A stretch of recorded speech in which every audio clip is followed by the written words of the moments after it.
दोस्तों, बिना संघर्ष के सफलता कभी भी आपके हाथ नहीं आने वाली है। बार बार कोशिश करने के बाद भी जब सफलता प्राप्त नहीं होता है तो अक्सर हम मायूस हो जाते हैं।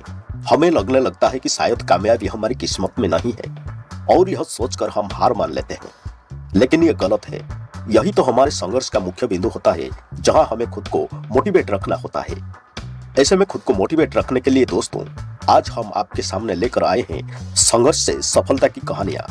यहाँ हम आपको भारत के 5 ऐसे रियल लाइफ हीरोज की कहानी बताएंगे जो बार बार असफल हुए लेकिन उन्होंने हार नहीं मानी। अपनी मेहनत और लगन से उन्होंने सफलता हासिल की और आज वो हजारों लोगों को नौकरियां भी दे रहे हैं। ये रियल लाइफ हीरोज कौन कौन है और इनके सफलता के पीछे की कहानी क्या है, जानने से पहले दोस्तों वीडियो को एक लाइक करके चैनल को सब्सक्राइब कर दीजिए। मैं हूं विजय महाराणा, आपको हमारे चैनल यर्न ट्यूब पर स्वागत करता हूं। अब चलिए दोस्तों जानेंगे इन हीरोज के बारे में जो हार के भी जीत कर आज बादशाह बने हैं। वीडियो बहुत इंटरेस्टिंग होने वाली है दोस्तों, अंत तक बने रहे। पहले हम बातें करेंगे दीपेंद्र गोयल के बारे में। आप जोमेटो के बारे में जानते होंगे। उस जोमेटो की फाउंडर दीपेंद्र गोयल है। जोमेटो एक फूड डिलीवरी ऐप है। कैंटीन में लगने वाली लंबी लाइन की समस्या को हल करने के उद्देश्य से दीपेंद्र गोयल ने इस कंपनी की शुरुआत की थी। जोमेटो के फाउंडर दीपेंद्र गोयल को पढ़ाई लिखाई में खास इंटरेस्ट नहीं था। 60th और 11th में वो फेल भी हो गए थे, लेकिन बाद में उन्होंने अपनी गलतियों से सीखा और मन लगाकर पढ़ाई करना शुरू किया। इसके बाद उन्होंने IIT समाप्त किया और 2006 में multinational firm brain and company में काम करना शुरू किया। जॉब के दौरान कैंटीन में लंच के समय लगने वाली लंबी लाइन को देखकर दीपेंद्र गोयल के मन में एक ऐसा ऐप बनाने का आइडिया आया जहां लोग ऑनलाइन मेनू देखकर ऑर्डर दे सके। 2008 में दीपेंद्र ने अपने दोस्त पंकज चढ़ा के साथ मिलकर फूडबाय नाम की वेबसाइट खोली। उस समय उस वेबसाइट पर रेस्तरां की डिटेल्स देखने के साथ साथ उन्हें रेटिंग भी दे सकते थे। धीरे धीरे ये वेबसाइट फेमस होने लगी और 2010 में दीपेंद्र गोयल ने अपनी नौकरी छोड़कर पूरी तरह से फूडबाय पर काम करना शुरू कर दिया। 2010 में इंफोएज के फाउंडर संजीव बिखचंदन ने इस कंपनी में $1 मिलियन का निवेश किया और इसी साल कंपनी का नाम बदलकर जोमेटो रख दिया।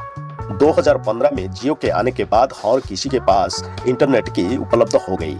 इसके बाद ज्यादा से ज्यादा लोग जोमेटो को विजिट करने लगे। इसके बाद इस ऐप पर लोगों को फूड डिलीवरी की सुविधा उपलब्ध करवाई जाने लगी। भारत में सफलता मिलने के बाद दीपेंद्र ने इस ऐप की सुविधा और भी देशों में पहुंचाया। आज Zomato Brazil, New Zealand, Philippines, Australia जैसे 24 देशों में अपनी सुविधाएं दे रही है। दूसरे नंबर पर बातें करेंगे भावेश अग्रवाल की, जो ओला कैब्स के फाउंडर है। भावेश अग्रवाल अपने दोस्त अंकित भाटी के साथ मिलकर इस ऐप की शुरुआत की।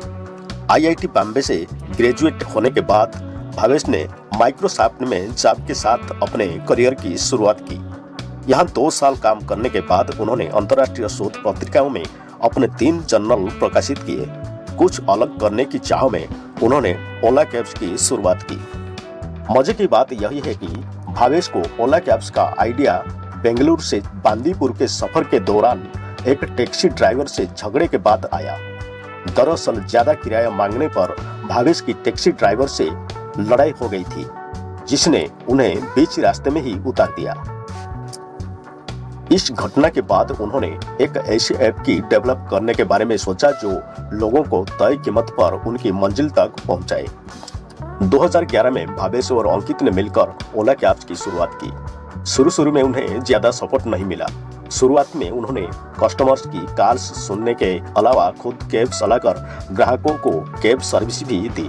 देखते ही देखते कुछ सालों में ओला भारत में परिवहन विकल्पों का सबसे बड़ा नेटवर्क बन गया। आज ओला न सिर्फ कैब सर्विस उपलब्ध करवा रही है बल्कि इलेक्ट्रिक व्हीकल सेगमेंट पर भी फोकस कर रही है। भावेश आज भारत के युवा अरबपतियों में से एक है, जिनकी कुल संपत्ति 11,700 करोड़ रुपए से ज्यादा है। तीसरे नंबर पे बातें करेंगे विदित यात्रेय की। भारत की फेमस ई-कॉमर्स कंपनी मेसो के फाउंडर विदित यात्रेय। IIT दिल्ली से इंजीनियरिंग करने के बाद विदित ने कई कंपनियों में नौकरी की। विदित के पिता की इच्छा थी कि उनका बेटा आईएएस बनकर देश की सेवा करे, लेकिन उन्होंने नौकरी और सरकारी नौकरी को छोड़कर तीसरा ही रास्ता चुना। इंजीनियरिंग पूरी करने के बाद विदित को आईटीसी में अच्छे पैकेज पर नौकरी मिल गई। इसके बाद उन्होंने आईसीस असिस्टेंट मैनेजर और फिर इन मूवी में एसोसिएट मैनेजर के पद पर काम किया। नौकरी के दौरान विदित का झुकाव बिजनेस पर ही था। विदित ने अपने दोस्त संजीव बनरवाल के साथ मिलकर बिजनेस करने का सोचा। दोनों का पहला स्टार्टअप फेल हो गया। इस असफलता से ही सीख लेकर उन्होंने 2015 में मीशो की शुरुआत की। यह एक ऐसी कंपनी थी छोटे व्यापारियों को मार्केट प्लेस बनाने का मौका दे रही है। मीशो देखते ही देखते 40,000 करोड़ रुपए की कंपनी बन गई। 2011 में मीशो की वैल्यू 40,000 करोड़ को पार कर गई। इतना ही नहीं, उन्हें वित्त मंत्री निर्मला सीतारमण के द्वारा यंग तुर्क स्टार्टअप ऑफ द ईयर 2020 के लिए MSNBC से सम्मानित किया था। चौथे में हम बातें करेंगे अलविंदर ढींडसा के बारे में। डिलीवरी की दुनिया में ब्लिंकिट का नाम तो आपने सुना ही होगा। यह ऐप अपनी क्विक सर्विस के लिए जाना जाता है। 2013 में इस कंपनी की शुरुआत अलविंदर ढींडसा और सौरभ कुमार ने मिलकर 1 नंबर के रूप में की थी, जिसे बाद में ग्रोपर्स के नाम से जाना गया। IIT दिल्ली से पास आउट होने के बाद अलविंदर ढींडसा ने कैलिफोर्निया की कंपनी URS कॉर्पोरेशन में जॉब की। इसके बाद 2007 में उन्होंने कैम्ब्रिज सिस्टमैटिक्स में बतौर सीनियर एसोसिएट काम करना शुरू कर दिया। यहाँ उनकी मुलाकात सौरभ जैन से हुई। कुछ समय बाद अलविंदर ने अपनी जॉब छोड़कर MBA किया और वापस भारत आ गए। भारत आकर उन्होंने जोमेटो में काम करना शुरू कर दिया। 2013 में शुरुआती साल में अलविंदर ने महसूस किया कि लोगों को घर तक खाना ऑर्डर किया जा रहा है, घर बैठे कैब बुक हो रही है, लेकिन राशन और रोजमर्रा की चीजें को लोगों तक पहुंचाने के लिए कोई भी प्लेटफॉर्म नहीं है। इसी समस्या का समाधान करने के लिए अलविंदर ढींडसा ने जोमेटो की जॉब छोड़ी और सौरभ कुमार के साथ मिलकर 1 नंबर ऐप का निर्माण किया। कुछ महीनों बाद इसका नाम ग्रोपर्स हो गया और वर्तमान में इसे ब्लिंकिट के नाम से जाना जाता है। आज ब्लिंकिट से आप 10 से 15 मिनट में घर बैठे कोई भी सामान मंगा सकते हैं। कंपनी के रेवेन्यू की बात करें तो 2023-24 में ब्लिंकिट का सालाना रेवेन्यू 769 करोड़ रुपए है। कंपनी की वैल्यूएशन $13 बिलियन यानी 1 लाख करोड़ रुपए है। पांचवा में बातें करेंगे संदीप माहेश्वरी की सफलता की कहानी के बारे में। संदीप माहेश्वरी उन लाखों लोगों में से एक है जिन्होंने सफलता, खुशी और संतुष्टि का तलाश में संघर्ष किया। आज आप उन्हें मोटिवेशनल स्पीकर के तौर पर ज्यादा जानते होंगे। उनके YouTube चैनल पर मिलियंस में सब्सक्राइबर है। संदीप एक मोटिवेशनल स्पीकर होने के साथ साथ एक एंटरप्रेन्योर और सफल बिजनेसमैन भी है। संदीप माहेश्वरी imagesbazaar.com के फाउंडर है, जहां आप फोटोज खरीदे और बेच सकते हैं।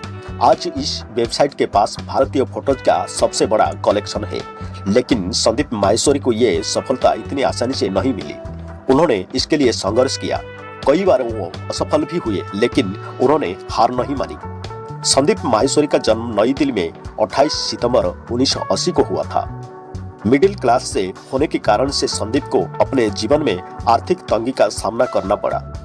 12वीं के बाद उन्होंने पढ़ाई के साथ ही जॉब करनी शुरू कर दिया। नौकरी के साथ उन्होंने किरोरी मॉल कॉलेज से बीकॉम करने का निर्णय लिया, पर परिवार की आर्थिक स्थिति गरीब होने की वजह से उन्होंने पढ़ाई बीच में ही छोड़नी पड़ी। पढ़ाई छोड़कर संदीप ने मॉडलिंग में अपना करियर आजमाया, लेकिन उन्हें बहुत जल्द ही पता चल गया कि वो इसी फील्ड में सफल नहीं हो सकते हैं। इसके बाद उन्होंने फोटोग्राफी में हाथ आजमाना शुरू किया। इस दौरान उन्होंने ऑडियो विजुअल लिमिटेड नाम की एक कंपनी खोली, जिसे कुछ समय बाद बंद करना पड़ा। संदीप माहेश्वरी ने 2002 में 3 दोस्त के साथ मिलकर एक और कंपनी खोली, लेकिन 6 महीने के बाद इसे भी बंद करना पड़ा। बार बार मिल रही असफलताओं ने संदीप माहेश्वरी को परेशान तो किया, लेकिन वो उनके हौसलों को नहीं तोड़ पाई। संदीप माहेश्वरी ने फोटोग्राफी को अपना करियर बनाने का सोचा। उन्होंने 2006 में इमेजेस बाजार की स्थापना की। देखते ही देखते ये वेबसाइट फेमस हो गई और आज यह भारतीय तस्वीरों का सबसे बड़ा हब बन गया है। बिजनेस में सफल होने के बाद आज संदीप माहेश्वरी ने अनुभव से लोगों के सही राह चुनने के लिए मोटिवेट कर रहे हैं। इसके लिए उन्होंने यूट्यूब पर चैनल भी बनाया है। संदीप माहेश्वरी के यूट्यूब चैनल पर वर्तमान में 28.5 मिलियन सब्सक्राइबर है। दोस्तों, लहरों से डरकर नौका पार नहीं होती, कोशिश करने वालों की कभी हार नहीं होती। अगर आप किसी काम को करते हैं तो मुश्किलें आपकी राहों में आएगी, लेकिन आप उन मुश्किलों से डर गए तो आप कभी भी सफलता हासिल नहीं कर पाएंगे। दोस्तों, वीडियो कैसी लगी कमेंट में जरूर लिखें। अभी तक हमारे चैनल को सब्सक्राइब नहीं किया है तो वीडियो को एक लाइक करके सब्सक्राइब कर दीजिए। मिलते हैं अगले वीडियो में। नमस्कार, जय हिंद।